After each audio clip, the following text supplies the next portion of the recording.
જૂનાગઢ જિલ્લાના માંગરોળ તાલુકાના એક પરિવારનું 9 મહિનાનું બાળક રમતા રમતા મોબાઈલનો એલઈડી બલ્બ ગળી જતા સામાન્ય પરિવારની મુશ્કેલી વધી હતી। બાળકને સતત ઉધરસ આવતા માતા પિતા રાજકોટ ખાનગી હોસ્પિટલમાં લઈ ગયા હતા, જ્યાં ફેફસામાં પિન ચોંટી હોવાનું માલુમ પડ્યું હતું, જેની સર્જરી માટે 70,000નો ખર્ચ જણાવ્યો હતો। અંતે પરિવાર તેના વાલ સોયાને લઈને 3 જૂને અમદાવાદ સિવિલમાં આવતા અહીં એક પણ રૂપિયાના ખર્ચ વગર તબીબોએ સર્જરી કરી એલઈડી બલ્બ કાઢી આપતા પરિવારજનોએ રાહતનો શ્વાસ લીધો છે। હાલ બાળક ખતરાની બહાર હોવાનું જાણવા મળ્યું છે। છેલ્લા 19 દિવસથી આમથી તેમ અમારા બાળકની તકલીફની સારવાર માટે અમે દોડી રહ્યા હતા, પણ છેલ્લે સાચી સારવાર સિવિલ હોસ્પિટલ અમદાવાદમાં મળી હતી।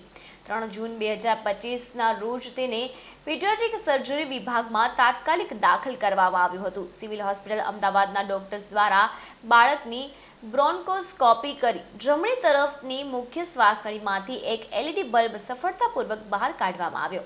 ઓપરેશન પછી બાળકની તબિયત ઝડપથી સુધરી રહી છે અને કોઈ પણ બીજી તકલીફ વગર તે હવે સ્વસ્થ છે, જેની ટૂંક જ સમયમાં તેને હોસ્પિટલમાંથી રજા આપવામાં આવશે એવું ડોક્ટરો જણાવી રહ્યા છે।